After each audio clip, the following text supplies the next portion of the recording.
जय श्री कृष्णा हमारे हनुमान। गीता प्रेस गोरखपुर भारत की ही नहीं बल्कि विश्व की महान धरोहर है, जो पिछले 9 दशकों से अधिक समय से सनातन साहित्य को जन जन तक पहुंचाने के महती कार्य में लगी है। आज मैं रश्मि मेनन इसी सनातन साहित्य के महाकुंभ 2023 के पहले होने वाले ज्ञानवर्धक तथ्यों तथा कुछ रोचक जानकारियों को आप तक पहुंचाने के लिए प्रस्तुत हूं। तो इस क्रम में मैं सबसे पहले आपको ले चलती हूं गोरखपुर, जो जाना जाता है गीता प्रेस की कर्मभूमि के नाम से भी। श्री गणेशाय नमः। गीता प्रेस के संस्थापक श्रद्धेय श्री जयदयाल जी गोयनका, जिनका जन्म ज्येष्ठ कृष्ण छठ विक्रम संवत 1942 को चुरू राजस्थान में हुआ था। गीता इनका प्रमुख विषय था, गीता पर ही ये प्रवचन करते थे। तो उस समय के टाइम में लगभग आज के 100 वर्ष 110 वर्ष पूर्व गीता की शुद्ध पुस्तक उपलब्ध ही नहीं थी। इन्होंने किसी प्रकार कोशिश करके गीता की शुद्ध पुस्तक उपलब्ध करी और उसके बाद अपने सत्संगियों में और लोगों में प्रचार के लिए लगभग 6000 प्रति कलकत्ते में छपवाई। लेकिन छप करके आई वो तुरंत जो है लोगों ने हाथ की हाथ ले भी ली, लेकिन उसमें बहुत अशुद्धियाँ रह गई। शुरुआत में जिनसे छपाई का कार्य करवाया था उसमें बहुत सारी त्रुटियां रह जाती थी। उसमें शुद्धता की तरफ ध्यान नहीं दिया जाता था। बार बार मशीन बंद करके संशोधन करना संभव नहीं हो पा रहा था। प्रेस वाले ने जयदयाल जी गोयनका को कहा कि भाई इतना शुद्ध अगर आपको छपवाना है तो आप अपनी प्रेस बैठा लीजिए। तब भगवत प्रेरणा से उनको विचार आया कि अपनी खुद की प्रेस होनी चाहिए। प्रश्न ये था कि प्रेस कहाँ पर खोला जाए। इस बात को उन्होंने भगवान की प्रेरणा मानकर कि गीता प्रेस की ही स्थापना की जाए, जिसमें हम शुद्ध गीता छाप सकें और भी आध्यात्मिक ग्रंथों को लोगों को दे सकें। ये विचार उनके मन में उदय हुआ। उस समय श्री हरि से प्रेरित 2 सत्संगी एवं कर्मठ सज्जन घनश्याम दास जी जालन तथा महावीर प्रसाद जी पोदार ने गोरखपुर में प्रेस खोलने का सुझाव इस प्रस्ताव के साथ दिया कि वो दोनों गोरखपुर में रहते ही हैं, प्रेस का काम दोनों मिलकर संभाल लेंगे। इस क्रम में गोरखपुर में गीता प्रेस बैठाने का निर्णय हो गया और 1923 अप्रैल महीने में गोरखपुर में इसकी स्थापना का कार्य एक छोटे से स्थान पर शुरू हुआ, जो कि आज समय बीतते बीतते इस रूप में आपके सामने है। और इसी तरीके से सहयोगी जुड़ते गए और काम बढ़ता गया। जिस समय गीता प्रेस स्टार्ट हुआ था उस समय जो चीज़ें उपलब्ध थी उसमें लेटर प्रेस का स्थान हुआ करता था। एक एक लेटर को सेट करना होता था, उससे एक एक पन्ना करके प्रिंट हुआ करता था। और उस समय जो मशीन उपलब्ध हम लोगों को हुई या गीता प्रेस को हुई, वो भी बोस्टन से आयात हुई थी। उसमें भी एक एक पन्ना करके प्रिंट होता था। और धीरे धीरे जैसे जैसे टेक्नोलॉजी बदलती गई, जैसे जैसे समय की मांग के अनुसार से जो चीज़ें उपलब्ध हुई उनको गीता प्रेस ने हर समय अपनाया।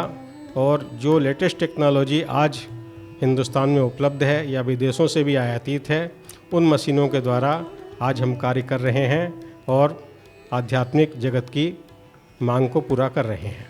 आज के दिन जो गीता प्रेस का स्वरूप बना है वो अपने आप में एक अनूठा है। कि एक मशीन तो अभी मार्च महीने में इंस्टॉल हुई है, जिसकी लागत लगभग 5 करोड़ रुपए की है। उससे सनई हमारी क्वालिटी और काफ़ी इम्प्रूवमेंट हुआ है।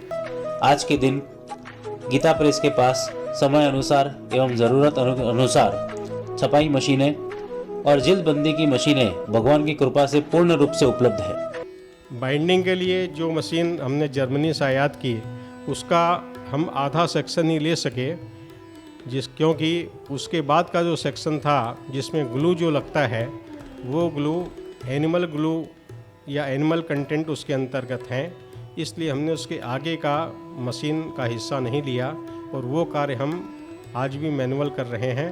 गीता प्रेस अब तक लगभग 72 करोड़ पुस्तकें छाप चुकी है और 15 विभिन्न भाषाओं में छापती है।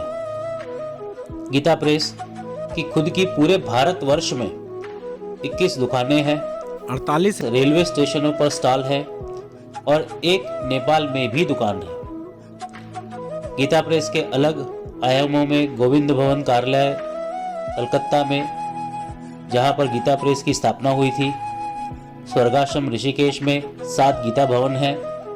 गीता भवन जो ऋषिकेश में गंगा किनारे गीता भवन नाम से है, जहाँ पर लगभग 1100 कमरे हमारे हैं और उनको सत्संगियों के लिए ही एक तरह से बनाया गया है और उन्हीं के लिए उपलब्ध रहते हैं। गीता प्रेस के संस्थापक श्रद्धेय श्री जयदयाल जी गोयनका, जो सेठ जी के नाम से लोकप्रिय थे, वही मुख्य थे।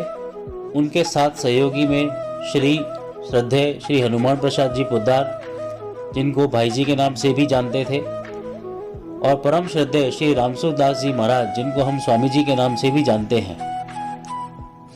इनका अनुव्रत सहयोग रहा और भी बहुत सारे भगवत प्रेमी जुड़े, जिनका हम नाम तक नहीं जानते, और उन्होंने जो सहयोग दिया वह अतुलनीय है और अवर्णनीय है। गीता प्रेस से जुड़े हुए लोगों से कभी मिलने का सौभाग्य प्राप्त होता है तो उनसे सुनने को मिलता है कि कई सज्जन पुरुष ऐसे थे जो दिन रात 24 घंटे गीता प्रेस काम में ही लगे हुए थे। वो लोग तन मन से गीता प्रेस के लिए ही समर्पित थे। आज भी बहुत सारे लोग तन मन से गीता प्रेस के लिए पूर्ण रूप से समर्पित हैं। धन्य है ये लोग और धन्य है इनके माँ बाप, जिनको गीता प्रेस जैसी संस्था की सेवा करने का सौभाग्य प्राप्त हुआ।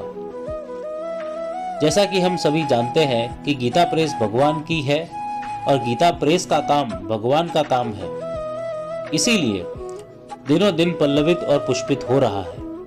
गीता प्रेस अप्रैल 2023 में अपने 100 वर्ष पूरे करने जा रही है। तो ये गीता प्रेस का शताब्दी वर्ष को एक उत्सव के रूप में मनाने जा रहे हैं। इस उत्सव में आप सभी सनातनी भाइयों का सहयोग उपेक्षित है। नारायण नारायण नारायण नारायण।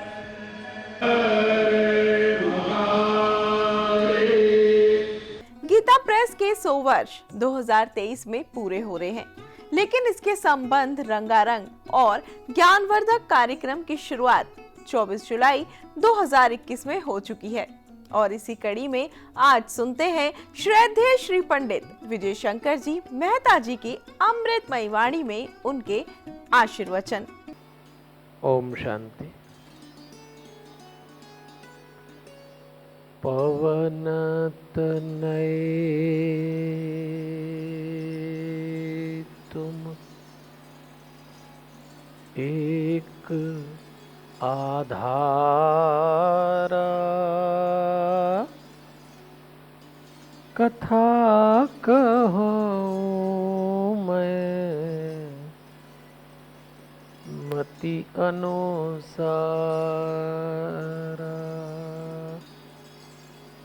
वक्रतुंड महाकाय सूर्यकोटि समप्रभ निर्विघ्नं कुरु मे देव। शुभकार्येषु शुभ सर्वदा। गुरुर्ब्रह्मा गुरुर्विष्णु गुरुर्देव महेश्वर। गुरुर्साक्षात् परब्रह्म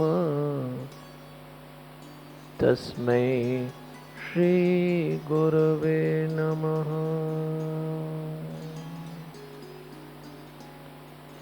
परमपिता परमेश्वर की बड़ी अनुग्रह भरी दृष्टि है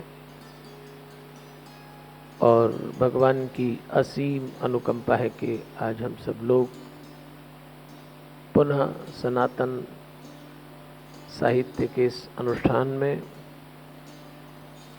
आज सतयुग से जुड़े साहित्य की चर्चा करने के लिए एकत्रित हुए हैं।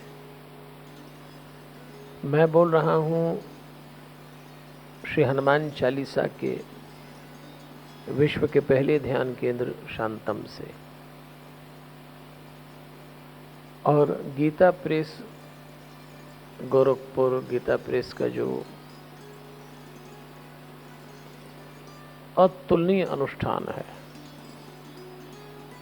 उसको अब 1 वर्ष बाद 100 साल हो जाएंगे। 15 भाषाओं में 72 करोड़ से अधिक पुस्तकें प्रकाशित की गईं। ये कोई सामान्य घटना नहीं है। तो उसी सनातन साहित्य की चर्चा करने का हमारा जो क्रम है, जो श्रृंखला है, आज उसका 22वां एपिसोड है। तो चलिए इस दिव्य प्रांगण में उपस्थित परमात्मा के प्रत्येक स्वरूप को, हनुमान जी महाराज की दिव्य प्रतिमा को सादर प्रणाम करते हुए, देवलोकवासी स्वामी नारायण देव तीर्थ जी, स्वामी सत्यमित्रानंद गिरी जी को वंदन करते हुए, जूना पीठाधीश्वर आचार्य महामंडलेश्वर स्वामी अवधेशानंद गिरी जी को नमन करते हुए, देवलोकवासी भक्ति भारती माँ प्रेमा पांडुरंग जी का पुण्य स्मरण करते हुए, श्री रविशंकर महाराज रावतपुरा सरकार को नमन, परम धाम पधारे हुए पूज्य पिताजी वल्लभदास जी को वंदन और आप सबके भीतर बैठे हुए दिव्यात्मा को सादर प्रणाम करते हुए, आपको स्मरण होगा देवियों और सज्जनों कि क्यों ये अभियान किया जा रहा है। 2 बातों की तलाश के लिए, जीवन में सत्य और जीवन में शांति कैसे उतरे। गीता प्रेस द्वारा प्रकाशित साहित्य जो एक संत परंपरा से निकला है, उसका उद्देश्य यह है, वर्षों बीत गए, नई पीढ़ी अब आ गई और हमारी नई पीढ़ी को जो सर्वाधिक ज़रूरत है आज वो यही है, सुख की उनको कोई कमी नहीं पर शांति चाहिए। तो इसीलिए इस साहित्य को उन तक पहुंचाया जा रहा है। प्रयास ये किया गया कि इतना विशाल साहित्य और उसको प्रकाशित भी किया गया है, तो इसको क्रमबद्ध ढंग से बनाया। तो हमारे यहाँ आपको याद है 4 युग हैं, सतयुग, त्रेता, द्वापर और कलयुग। तो सतयुग में हमने अपने निजी जीवन को जोड़ा है, पर्सनल लाइफ, जहाँ हम आत्मा के पास बैठते हैं। वेद, उपनिषद, पुराण ये उसके साहित्य हैं। जब हम अगले हफ्ते त्रेता युग की बात करते हैं तो हम राम कथा और यानी वाल्मीकि रामायण से रामचरितमानस, हनुमान चालीसा, इन सब की चर्चा कर रहे हैं। फिर हम द्वापर में आएंगे तो महाभारत, गीता की चर्चा कर रहे हैं। और कलयुग में हमने पंचदेव को पूजा है। गणेश जी जल के, दुर्गा जी अग्नि की, विष्णु जी आकाश के, सूर्य वायु के और शिव पृथ्वी के देवता हैं। और यही हमारा जीवन है कलयुग में। तो क्रम चलता है। तो इस हफ्ते यानी आज हम जो बात कर रहे हैं और वो बात कर रहे हैं सतयुग के साहित्य की, और उसमें पुराण की चर्चा चल रही है, श्रीमद् भागवत महापुराण। देवियों और सज्जनों, ये 4 भाग भी इसलिए किए गए हैं कि जब हम सतयुग की चर्चा करेंगे तो अपनी पर्सनल लाइफ को जानेंगे, निजी जीवन को। जब हम त्रेता की बात करेंगे तो पारिवारिक जीवन को जानेंगे, द्वापर में हम सामाजिक जीवन को जानेंगे, और कलयुग की जब जब चर्चा करेंगे हम अपने व्यावसायिक जीवन से पंच तत्व को जोड़कर चल रहे हैं। तो क्रम है 22वां, और आज हम चर्चा करेंगे श्रीमद् भागवत महापुराण की। एक बात याद रखिए देवियों और सज्जनों, ये वैष्णव का परम धन है। बहुत कथाएं होती हैं भागवत की, आप लोग भी सुनते होंगे, कई बार आपने कराई भी होगी। इसमें वेद, उपनिषद सबका निचोड़ है। 12 स्कंध, 335 अध्याय और 18,000 श्लोक का ये महान और विशाल ग्रंथ है। ब्रह्मा जी ने अपने ज्ञान को सौंपा नारद को, नारद जी ने व्यास जी को, व्यास जी से सुखदेव जी के पास आया। और ऐसा कहते हैं कि सुखदेव जी ने परीक्षित को सुनाया।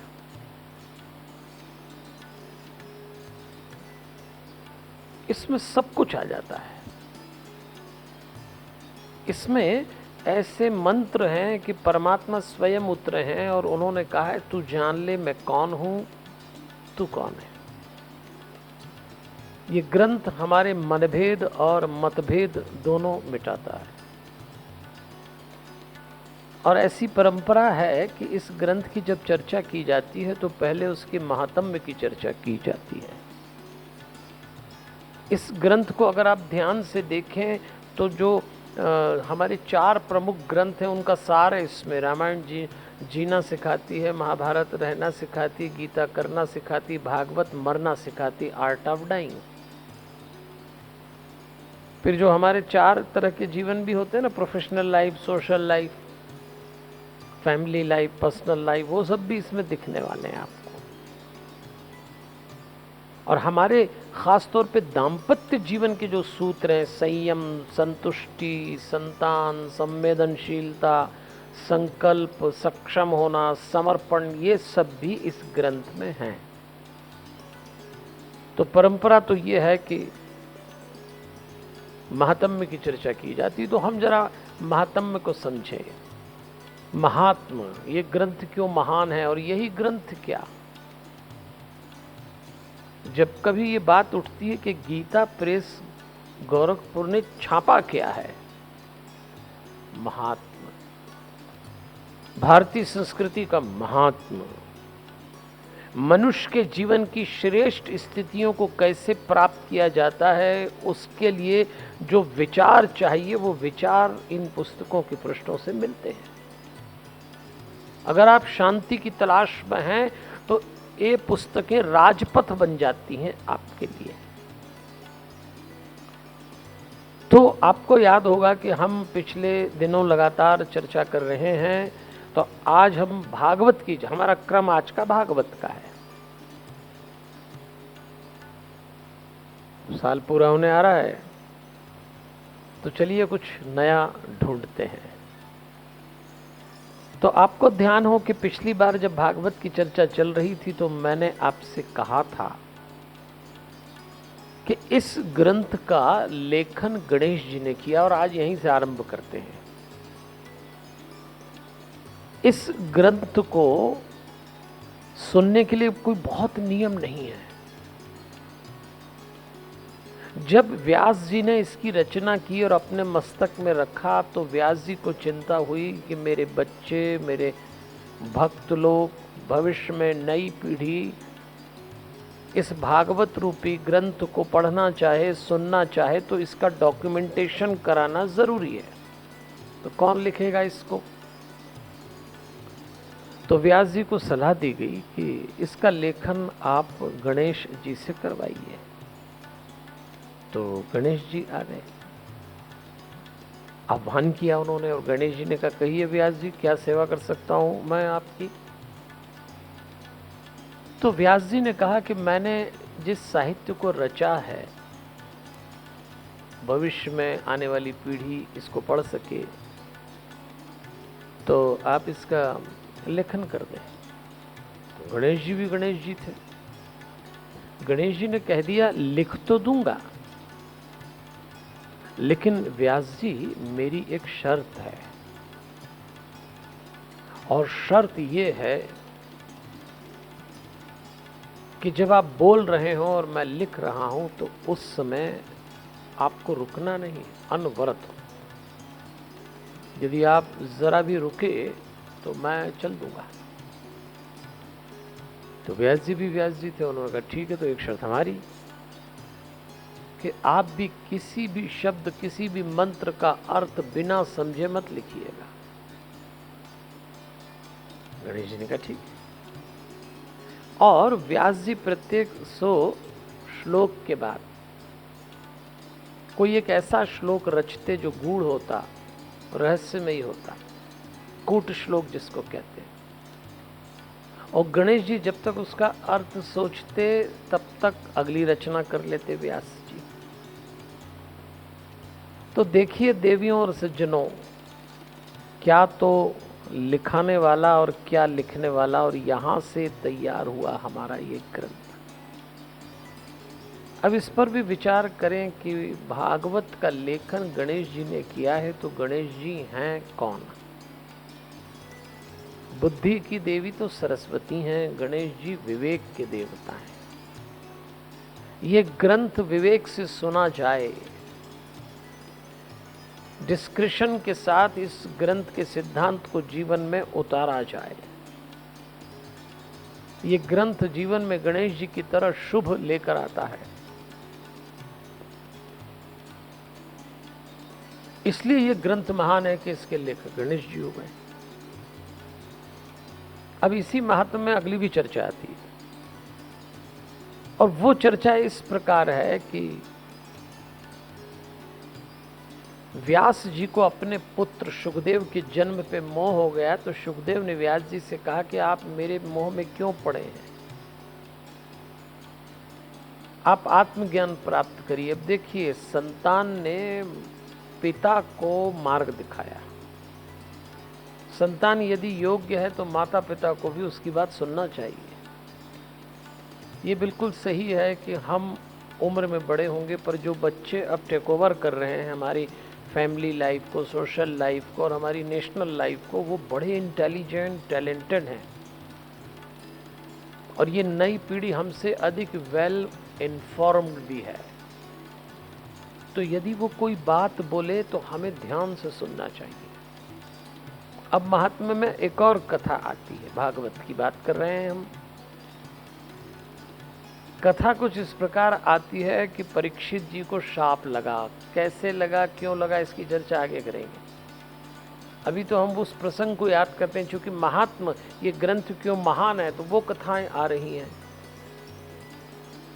तो परीक्षित ने कहा कि मरना तो है, तो क्यों न होश में मरूं। तो सुखदेव जी को गुरु बना के बैठाया और कहा आप मुझे कथा सुनाइए, क्योंकि 7 दिन बाद तक्षक नाग आएगा, मुझे डस लेगा, मैं मर जाऊंगा। तो मैं जानना चाहता हूं मरते कैसे हैं, आर्ट ऑफ डाइंग सीखना चाहता हूं।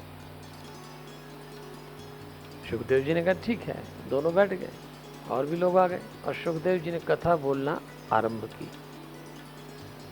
और जैसे ही उन्होंने पहला श्लोक बोला, दूसरा बोला, और जैसे उनके मुंह से श्लोक झरने लगे, कहते हैं स्वर्ग से देवता नीचे उतर आए,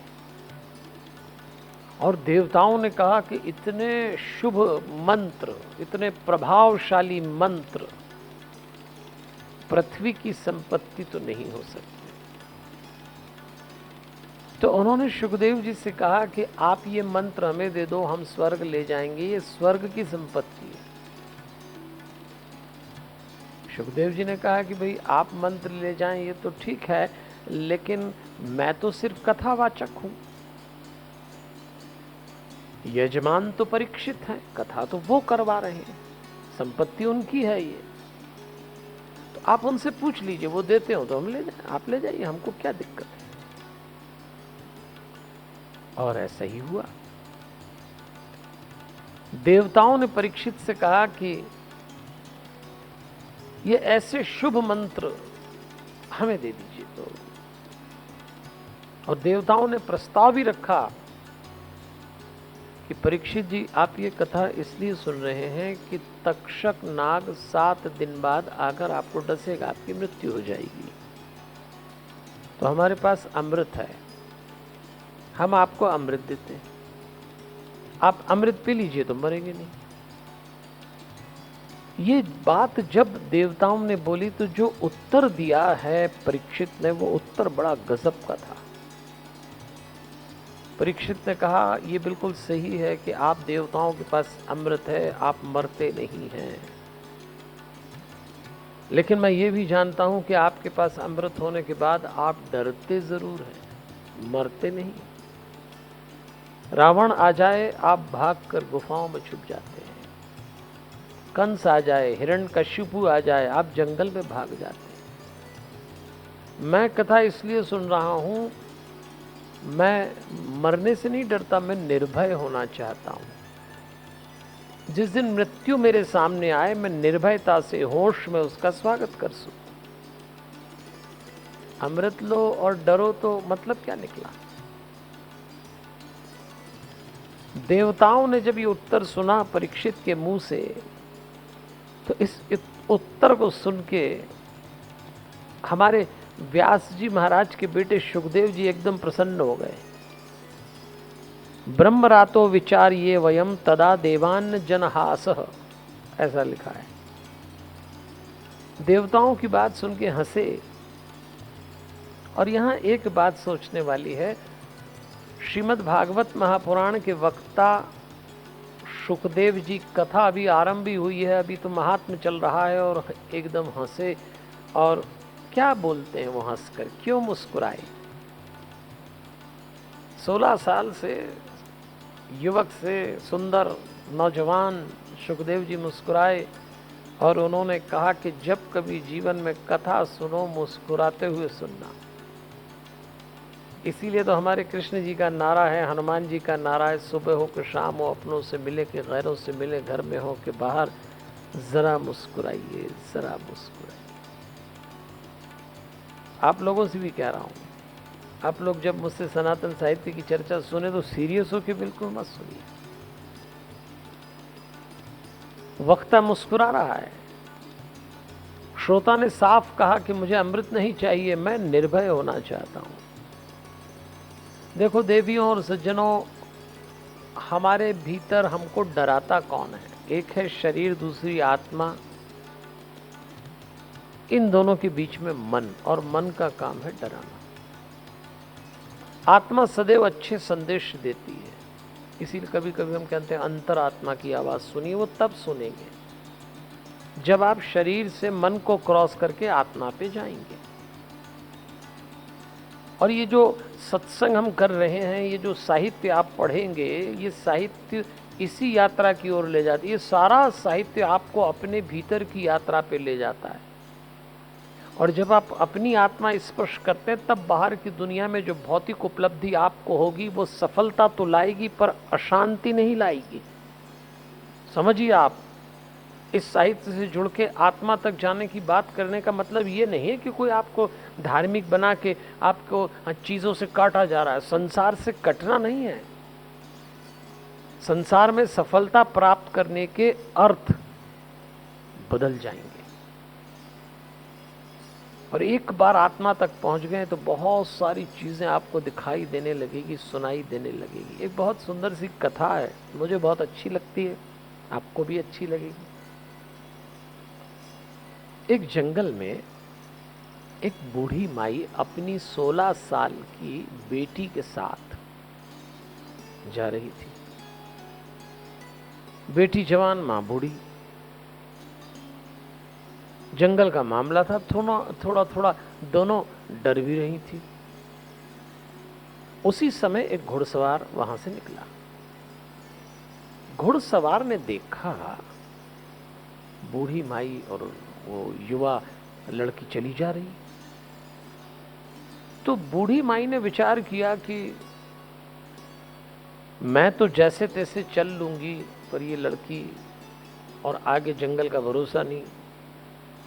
तो ये घुड़सवार ठीक दिखता है, तो उससे निवेदन किया कि मेरी इस जवान बेटी को बैठा लो और थोड़ा आगे छोड़ दो गांव पे, हमारा गांव आ जाएगा, मैं धीरे धीरे आ रही हूँ।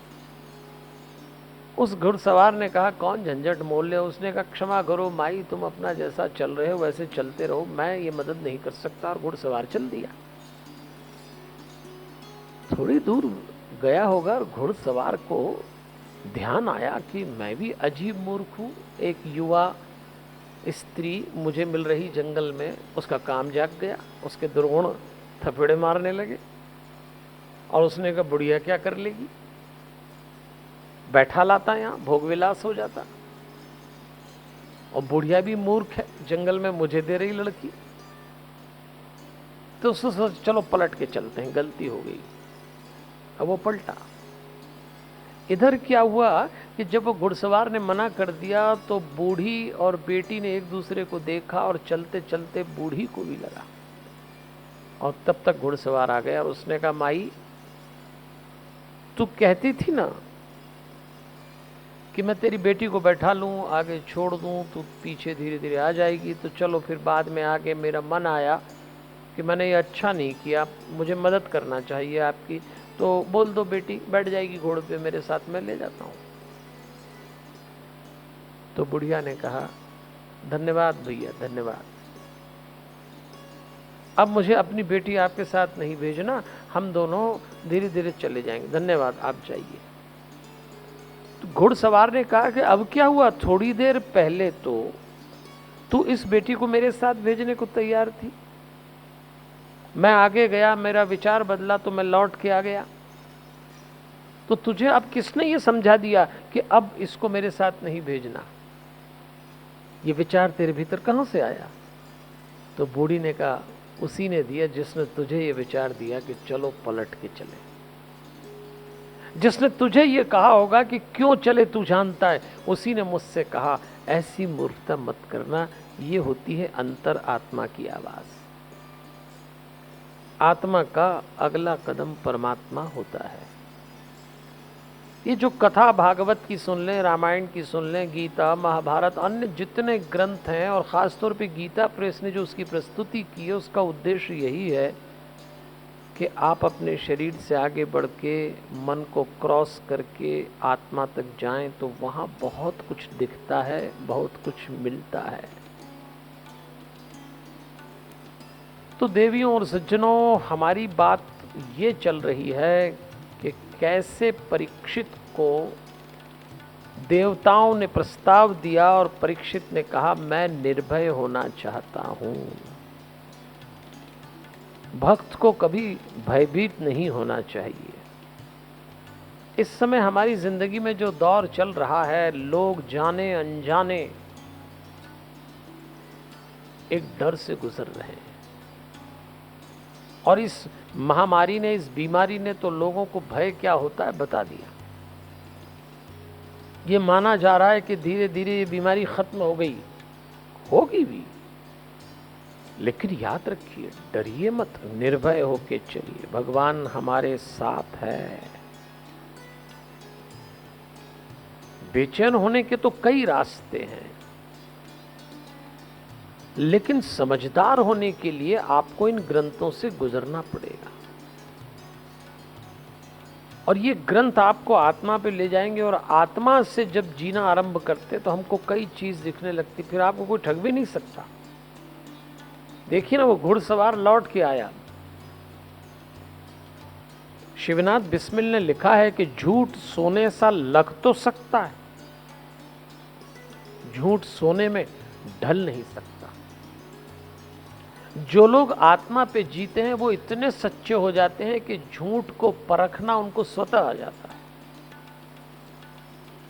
तो चलिए, मुस्कुराते हुए हमारे ग्रंथ, हमारे जो वक्ता हैं सुखदेव जी कहते हैं धन्यवाद, और देवता चले गए, और उन्होंने हमको ये सिखा दिया कि जीवन में कैसी भी घटना हो उदास नहीं होना चाहिए, प्रसन्न रहिए, प्रसन्न रहिए।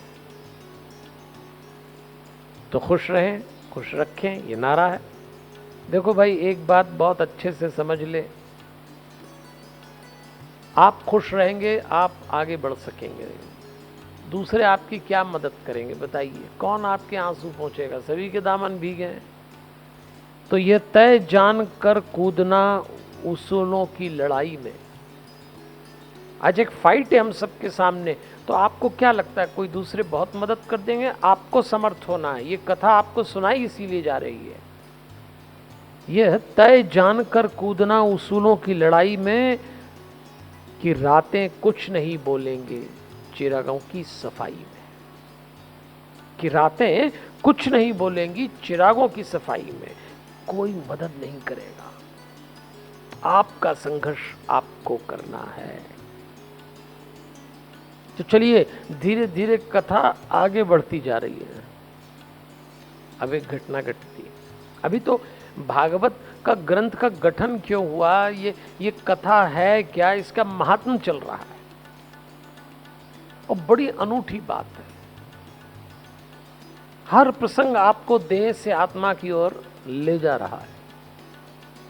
और एक बार आप अपनी आत्मा के साथ जीना सीख गए, अब व्यक्ति कोई और हो जाएंगे। अब एक प्रसंग आया इसमें नारद और भक्ति का। नारद जी एक बार इस बात को लेकर परेशान घूम रहे थे कि कलयुग में दिक्कत तो बहुत आ गई है, और अचानक उन्होंने देखा वृंदावन में व्रज की भूमि में एक युवा स्त्री खड़ी रो रही और दो बूढ़े मूर्छित पड़े। तो नारद जी ने उस स्त्री से पूछा कि क्या बात है। पहले तो नारद जी को लगा कि एकांत में यह स्त्री है, लेकिन जब उस स्त्री ने उनको रोका तब पूछा उन्होंने। नारद जी को लगा एकांत में स्त्री खड़ी है, मैं आगे रह के बात करूंगा तो दिक्कत आ सकती है। तो थोड़ा नारद जी आगे बढ़े तो उस स्त्री ने कहा, भो भो साधो क्षणम तिष्ठमच्चिनतामपि नाशय दर्शनम तम लोकरस्य सर्वथा गहरम परम। वो स्त्री कहती है, रुकिए महाराज रुकिए, मैं बहुत परेशान हूं, लेकिन आप मेरे पास में से गुजरे तो मुझे कुछ शांति की अनुभूति हो रही है। अब आप देखिए, साधु पुरुष का यही लक्षण है। साधु संत विद्वान गुरुजन जब कभी हमारे पास से गुजरते हैं ना, तो एकदम पॉजिटिव एनर्जी आ जाती है, एकदम पॉजिटिव एनर्जी। वो तो उनके शरीर से तरंग निकलती है और आपको ऐसा लगता है कि कितना अच्छा है कि थोड़ी देर ये पास बैठे हैं, हमारी प्रॉब्लम का सॉल्यूशन मिल रहा है। तो नारद जी रुक गए। नारद जी ने कहा कि देवी आपने पुकारा है तो मैं रुक गया हूं, पर आप हैं कौन? उस स्त्री ने कहा, मेरा नाम भक्ति है। ज्ञान और वैराग्य ये दो मेरे बेटे हैं। द्रविड़ देश में मेरा जन्म हुआ, कर्नाटक में पली बढ़ी, महाराष्ट्र में मेरा यौवन निखरा, गुजरात आते आते मैं जीर्ण शीर्ण हो गई, और जब मैं व्रज में आई तो मैं तो युवा हो गई। सच बात है, वृंदावन में भक्ति युवा हो जाती है, लेकिन ज्ञान और वैराग्य ये मेरे दो पुत्र हैं, ये बूढ़े पड़े हैं। मां जवान बच्चे बूढ़े, ये कैसे हो? और मैं प्रयास कर रही हूं, इनकी मूर्छा टूट नहीं रही। तो नारद जी ने कहा, ठीक है मैं भी प्रयास कर लेता हूं। तो नारद जी ने प्रयास किया, उनके कान में भगवान का नाम लिया, मंत्र बोला, लेकिन फर्क नहीं पड़ता। तभी आकाशवाणी हुई और आकाशवाणी ने कहा कि नारद जी इनकी मूर्छा ऐसे दूर नहीं होगी, इन्हें कथा सुनाओ भागवत की। अब देखिए आप, बड़ी प्रतीकात्मक बात है। वो तो बेहोश पड़े थे शरीर से, पर हम तो होश में भी बेहोश हैं। आंखें खोले चल रहे हैं, खाना खा रहे हैं, काम कर रहे हैं, पर बेहोश हैं, मूर्छित हैं। कथा सुनने से क्या होता है? गीता प्रेस के साहित्य को, लिटरेचर को क्यों पढ़ा गया इतना, और क्यों पढ़ा जाए? मूर्छा टूटेगी, आपका होश जागेगा। ज्ञान और वैराग्य मूर्छित पड़े। नारद जी ने व्यवस्था की, सनकादि ऋषियों से बात करी, कथा का आयोजन किया गया। मैं संक्षेप में सुना रहा हूं आपको। सब लोगों को बुलाया और जैसे ही कथा सुनाना आरंभ की सनकादि ऋषियों ने, ज्ञान और वैराग्य की मूर्छा टूट गई। उस कथा में जब भक्ति देवी आई तो उन्होंने पूछा कि हम कहां बैठे? तो उनको कहा गया, ये जो कथा सुन रहे हैं इनके हृदय में बैठिए। तब से जहां कहीं भी सत्संग होता है, कथा होती है, भक्ति देवी का स्थान है, वो सुनने वाले के हृदय में बैठ जाती है। इसीलिए मैं आपसे निवेदन करूंगा कि जब भी किसी सत्संग में जाएं, कोई कथा सुने, जैसे अभी आप सुन रहे हैं सुभारती टीवी पर, आपके घर में कोई आए और आप उससे कहीं बैठे, तो जो बैठने का स्थान है, सोफा हो, कुर्सी हो, आसन हो, वो रिक्त होगा तो ही तो कोई बैठ पाएगा। अगर वो पहले से भरा है तो कोई कैसे बैठेगा। तो भक्ति को कहा गया भक्तों के हृदय में बैठिए, लेकिन पहले इसको खाली तो करिए। अभी तो कथा सुनने बैठते हैं तो व्यापार है, परिवार है, अहंकार है, और भी कितनी सारी चीजें पहले हैं। अब ये साफ करोगे नहीं तो भक्ति बैठेगी नहीं, और भक्ति का दूसरा नाम शांति है। तो जीवन में शांति लाने की एक ड्रिल है, अभी उसी की बात की जा रही है। ऐसे शांति नहीं उतरती। ज्ञान वैराग की मूर्छा छूट गई। इस कथा को नैमिषारण्य वन में सूतजी नाम के एक मुनि है, बहुत अच्छी कथा सुनाते हैं। 88,000 शौनकादि ऋषियों को ये कथा सुना रहे हैं। ये कथा कई लेवल पे चल रही है, वक्ता श्रोता बदलते जा रहे हैं। तो ग्रंथ में लिखा है कि इस कथा से होता क्या है, चित्त संशोधाय कलो पवित्रम। इस कलयुग में चित्त की शुद्धि के लिए ये कथा, ये ग्रंथ बहुत पवित्र है। अब एक शब्द आया, चित्त की शुद्धि। मन और हृदय के बीच में एक स्थिति होती है, उसको चित्त कहते हैं। और इस कलयुग में चित्त बहुत जल्दी अशांत, कलुषित, गंदा हो जाता है प्रतिपल। तो इस कथा से उसकी धुलाई हो रही है और वहीं शांति का जन्म होता है। तो देवियों और सज्जनों, इस कथा में अभी जो प्रसंग आ रहे हैं, हर प्रसंग घूम फिर के आपको एक बात समझाता है, थोड़ी देर के लिए इस शरीर से आगे बढ़कर अपने ही भीतर, अपनी ही आत्मा पर जरूर टिकिए। और उसी का विस्तार इस ग्रंथ में होता चला जाएगा। अब इस ग्रंथ में एक और प्रसंग आता है, आत्मदेव प्रसंग। आत्मदेव नाम का एक बूढ़ा था, ब्राह्मण। बुढ़ापे में उसके यहां संतान नहीं होती, तो बड़ा परेशान। उसकी पत्नी का नाम था धुंधुली। वो बूढ़ा ब्राह्मण आत्मदेव बड़ा तपस्वी, बड़ा भला इंसान, जंगल गया, बस एक बेटा हो जाए। और वहां मिल गए एक महात्मा।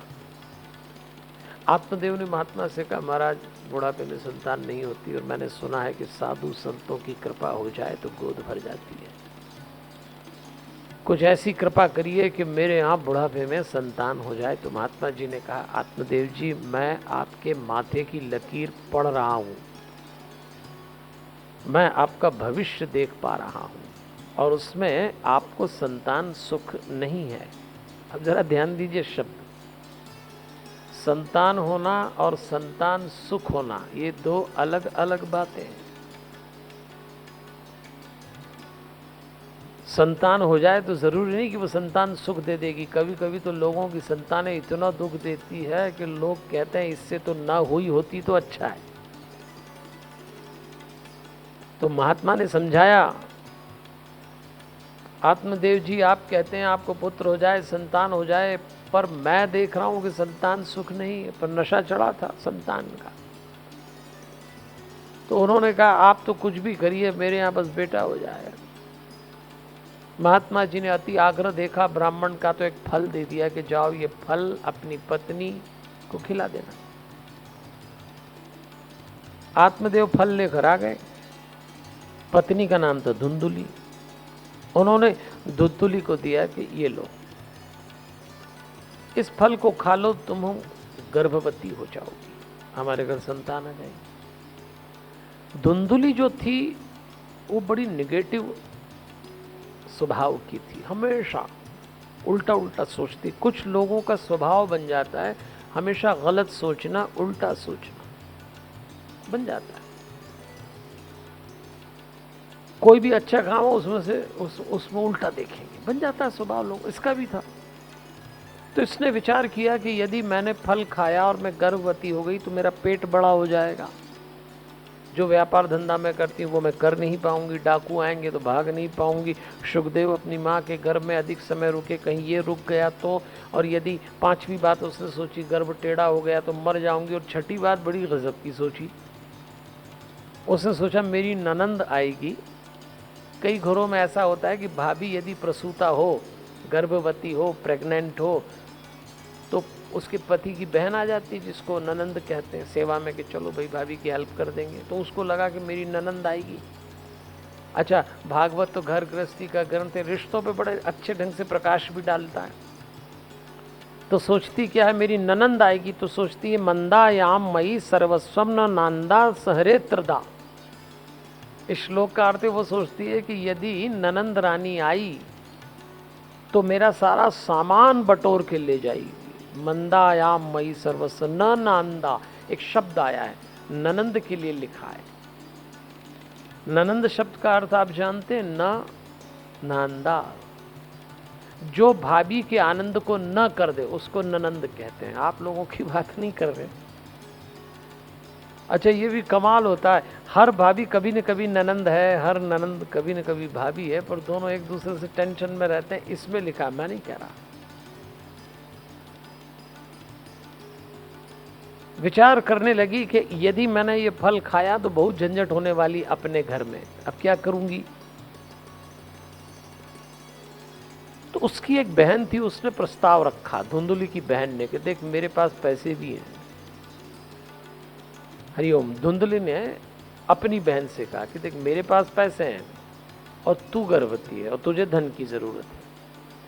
तो बहन ने कहा, मैं गर्भवती हूं, मेरी संतान मैं आपको दे दूंगी, आप मुझे धन दे देना और अपने पति को कह देना कि ये आपका बच्चा है।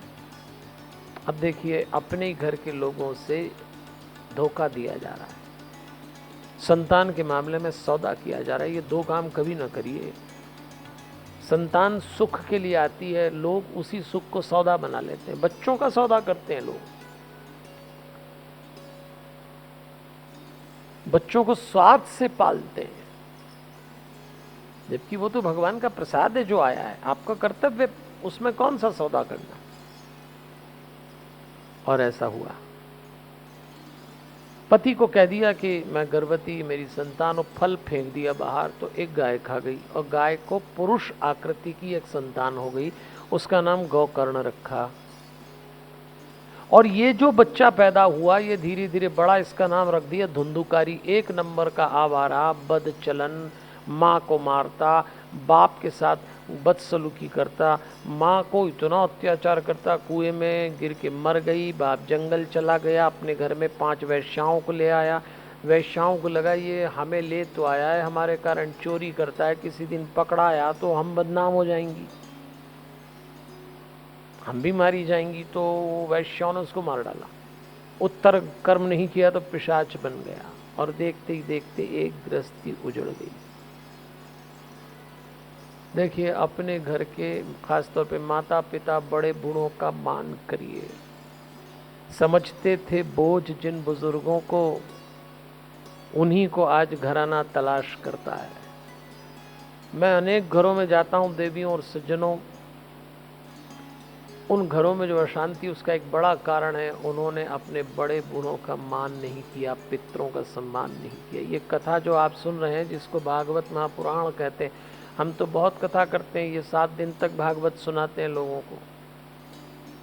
3 कारणों से भागवत की जाती है। पितरों की तृप्ति के लिए, आपके घर के बड़े बूढ़े जो दिवंगत हो गए वो कथा सुन के तृप्त होते हैं, और जिसके पितृ तृप्त उसके घर में शांति। और दूसरा, अपने भविष्य को सुधारने के लिए और बच्चों के भविष्य को संवारने के लिए। 3 कारणों से भागवत सुनते हैं। तो ये ग्रंथ ही ऐसा है कि इसके सारे प्रसंग घुमा फिरा के आपको आत्मा पे ले जाएंगे। अब धुंधुकारी के साथ क्या हुआ, ये सब हम आगे चर्चा करेंगे। आज मैं यहीं अपनी वाणी को विराम देता हूं और आप सबसे अनुरोध करता हूं कि जो प्रसंग आज हमने सुने वो प्रसंग सारे आपको गीता प्रेस के साहित्य में मिलते हैं। और ये सनातन धर्म का जो साहित्य का महाकुंभ हम कर रहे हैं, इसके पीछे उद्देश्य ये है कि आप सत्य और शांति से परिचित हो जाएं। तो चलिए, अगली बार हम फिर मिल रहे हैं, और अगली बार जब हम मिलेंगे तो हम बात कर रहे हैं त्रेता युग की, और उसमें सुन रहे हैं इन दिनों हम राम कथा, और राम कथा में भी हम सुनेंगे बालकांड के प्रसंग। तो मेरा अनुरोध है आपसे खुश रहिए, खुश रखिए। आज प्रसंगों को ही विराम देंगे और मैं भगवान से प्रार्थना करूंगा कि मेरे जीवन में जो भी सुख आए हैं वो सब आपके जीवन में आए, और मेरे जीवन में जो भी दुख आए हैं वो एक भी आपके जीवन में ना आए। हमारे हनुमान। जय श्री कृष्ण। भारत में अनेकों ऐसी चीजें हैं जो भारत का गौरव हैं। हिमालय की तरह, गंगा की तरह इस देश में गीता प्रेस गोरखपुर ने भी देश में अध्यात्म और धर्म की उस गंगा के अविरल प्रवाह को ऊर्जा दी है, ताकत दी है। उसी गीता प्रेस गोरखपुर को 2023 में 100 बरस पूरे होंगे। किसी संस्था के जीवन में 100 बरस का पड़ाव बहुत महत्वपूर्ण होता है। भारत के घर घर में श्री रामचरितमानस, श्रीमद् भागवत गीता, इसी तरीके के छोटे साहित्य से लेके जिसमें हनुमान चालीसा तक शामिल हैं, वो भारत के घर घर में हैं, हर दर तक हैं। और इसी कारण भारत की नई पीढ़ी भी गीता प्रेस गोरखपुर के उस साहित्य से लाभान्वित भी होती है और संस्कारित भी होती है। जिस परंपरा को जयदयाल जी गोविंद का, हनुमान प्रसाद जी पोद्दार और स्वामी राम सुखदास जी ने उस गंगा को प्रवाहित किया, और आज उसी स्वाभिमान के साथ, गौरव के साथ गीता प्रेस गोरखपुर धर्म और अध्यात्म के उस प्रचार और प्रसार को गति दिए हुए है। मेरी अनंत शुभकामनाएं हैं गीता प्रेस गोरखपुर को और इस साहित्य को अक्षुण्ण रखने के लिए जिन्होंने सदप्रयास किए, ऐसे सभी महापुरुषों को, महानुभावों को। गीता प्रेस का साहित्य और गीता प्रेस का इतिहास सभी जानते हैं, परंतु अपने ज्ञान के सागर को जब तक टटोले नहीं या परखे नहीं, तब तक वह सुप्त अवस्था में पड़ा रहता है। इसी के कारण एक बार फिर अपनी स्मरण शक्ति को परखने के लिए एक क्विज की शुरुआत भी की गई है। ऐसी प्रतियोगिता जो आपका और आपके परिवार के सदस्यों का ज्ञानवर्धन, मनोरंजन तथा जीवन उपयोगी बातों का भरपूर ज्ञान देगा और ऊपर से मिलेंगे अमूल्य उपहार।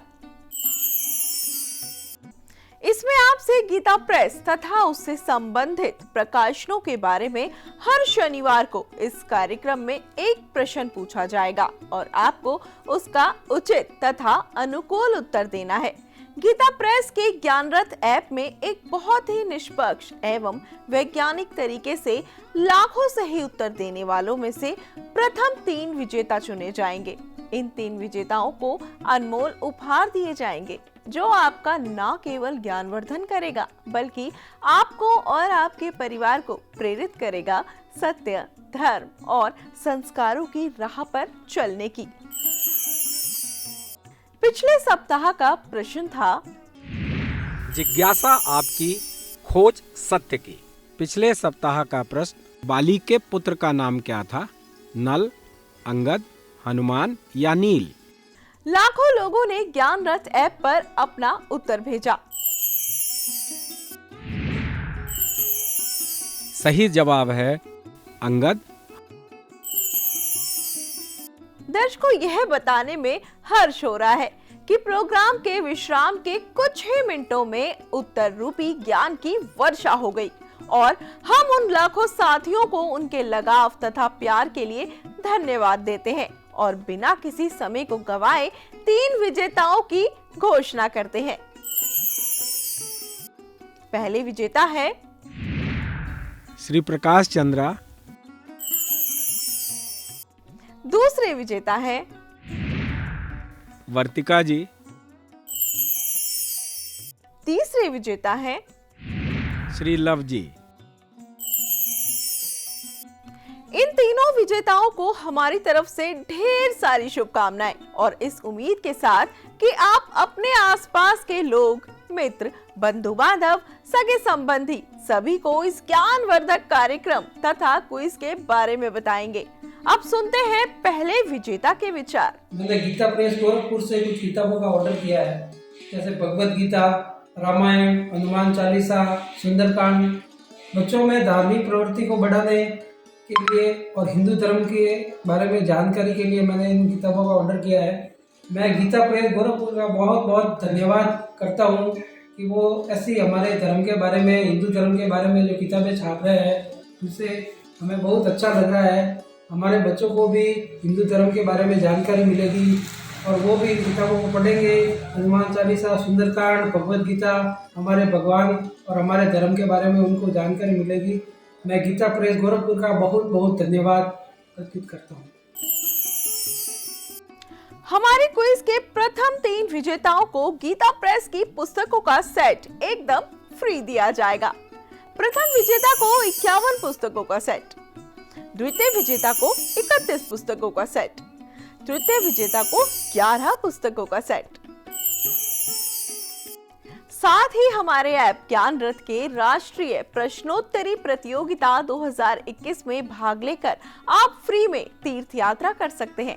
श्री राम जन्मभूमि अयोध्या धाम, भोले बाबा के त्रिशूल पर टिकी काशी वाराणसी तथा गुरु गोरखनाथ की नगरी तथा गीता प्रेस की कर्मभूमि गोरखपुर।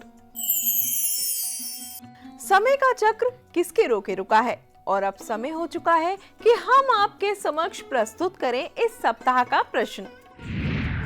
जिज्ञासा आपकी, खोज सत्य की। इस सप्ताह का प्रश्न, माता शबरी के गुरु कौन थे? भारद्वाज, वशिष्ठ, अगस्त्य, मतंग। इस क्विज के उत्तर देने की आखिरी तारीख है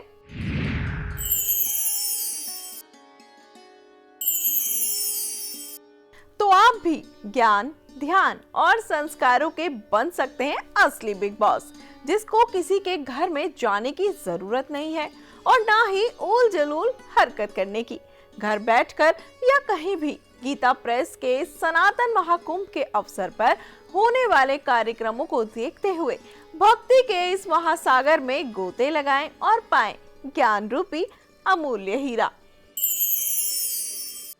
तो देर किस बात की, अभी डाउनलोड करें ज्ञान रथ ऐप। tinyurl.com/gyanrath।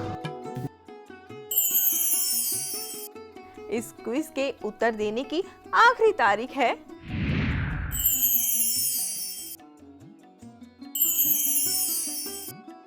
इस सप्ताह बस इतना ही।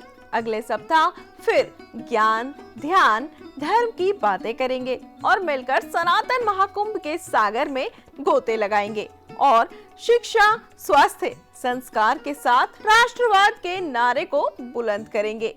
जय श्री राम, जय श्री कृष्णा, हमारे हनुमान, जय हिंद।